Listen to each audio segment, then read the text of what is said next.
பகவத்கீதையின் ஆழ்ந்த நோக்கம் மனிதனை தனது பாவங்களில் இருந்து விடுதலை செய்யும் சக்தியாகவே இருக்கின்றது.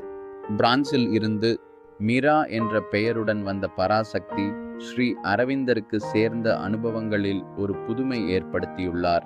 பாண்டிச்சேரியில் ஸ்ரீ அரவிந்தரை தரிசித்த அற்புத நிகழ்வு ஆன்மீக வரலாற்றில் நிகழ்ந்த மாற்றங்களுக்கு அடிப்படையாக இருக்கின்றது. ஸ்ரீ அரவிந்தரை சந்தித்த பின் ஏற்பட்ட ஆன்மீக பரிமாணம் தெய்வீக வாழ்க்கையின் முக்கியத்துவத்தை உணர்த்துகிறது.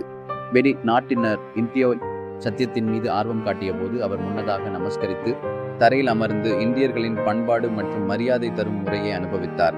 இந்த சந்திப் அவருடைய ஆன்மீக அனுபவங்களை மறுபடியும் நினைவூட்டியது.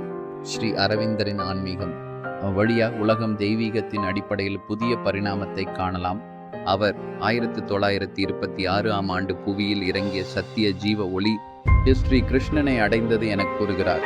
அவரது யோகத்தின் மூலம் உலக வாழ்வில் ஒரு மாற்றத்தை உருவாக்கி அதனை இறையியல் திருஷ்டியில் கொண்டு வர முயன்றார். இந்த முயற்சிகள் அவரது பார்வைகளை பூர்த்தி செய்கின்றன மற்றும் அதனை தொடர்ந்து ஸ்ரீ அன்னை தனது ஆன்மீகத்தை முற்றிலும் ஐக்கியமாக செயல்படுத்தினார். 1956ஆம் ஆண்டு இந்த சத்திய ஜீவனின் பெரும் மகத்துவம் பூமியில் அளிக்கப்பட்டது. பிப்ரவரி 29ஆம் நாள் கோல்டன் டே என்கிற திருநாளாக இன்றும் கொண்டாடுகிறோம். அதன் மூலம் ஸ்ரீ அன்னை பராசக்தியின் அவதாரமாக மக்களின் மனோமய வாழ்வை மேம்படுத்துவதற்கான மார்க்கம் காட்டினார்.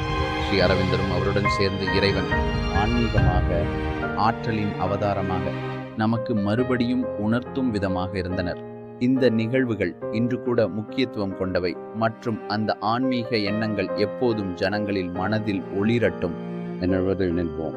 பாண்டிச்சேரி உண்மையில் ஒரு தெய்வீக பூமி. ஸ்ரீ அன்னை அரவிந்தர் இன்றும் நம் அனைவருக்கும் அருள் பாலிக்கின்றனர்.